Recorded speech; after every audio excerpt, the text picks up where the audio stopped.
Chapter 11, Development Summary. We've looked closely at how we develop. We are looking closely at three aspects of the way we think, the way we feel, and the way we behave.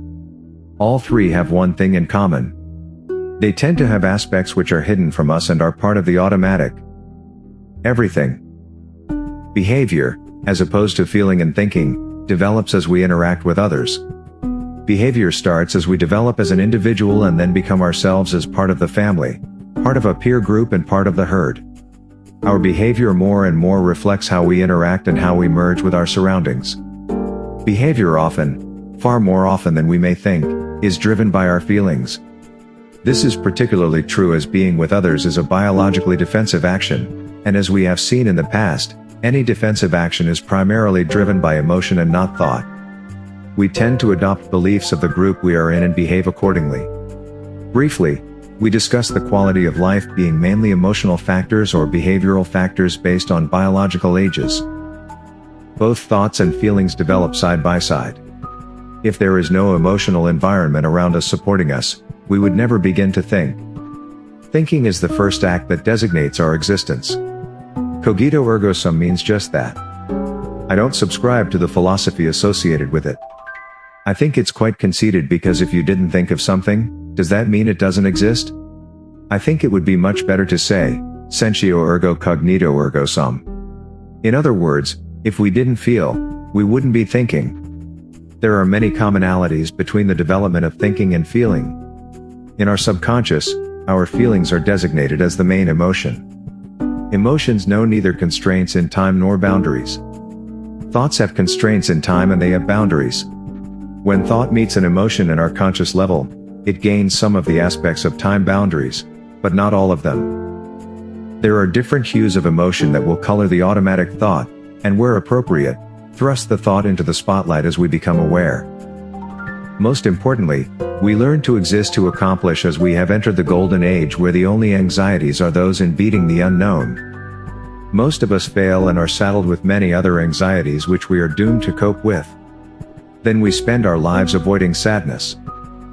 Automatic thoughts have four components: recall, predicting, storing beliefs and controlling daydreams and fantasies. As we develop, the thinking process produces the thought and the thought changes the thinking process. This is done by perpetual budding of possible explanations and the choosing of the most suitable light in their survival of the fittest thought. I strongly suspect that feelings have the same tendency, but the process is not as well regulated. Our control over our emotions, in a way that we can modulate them, pretty much ends by maturity. We may become more adept at handling our emotions, but the style doesn't change. There is only so much we can do with our emotions and feelings. However, our thoughts have different levels of abstraction and sophistication, and they continue to develop as long as we are capable of thinking, which, barring accidents, is until death. Somewhere hidden in the blueprint is our innate sense of right and wrong. There you have it. As we develop, first we have emotions, and from there, we develop thought as we separate, individuate and learn to behave in the different levels that we find ourselves. We react to our surroundings with the behavior which is expected. Also, we adopt beliefs from our surroundings. We have to. We learn how to fit in.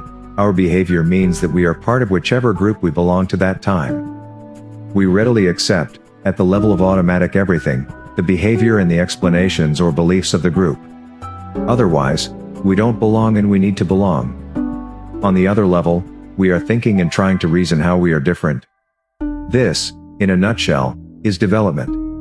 We are permanently belonging to and individuating. Our behavior is meant to make us belong, our thoughts and thinking process define our individuality, and feelings interact between the two. Most of the time, we are completely unaware of any of these processes. As you can imagine, so much can go wrong in this very complex development. When I studied embryology as a student in medical school, I was amazed how it was possible that so many of us undergo such a vastly complicated process from one cell to a complex individual. How any one of us is born complete and whole is a miracle in itself. Having achieved that, how we develop and how we are using three parameters, how they interact, and how they develop is truly amazing.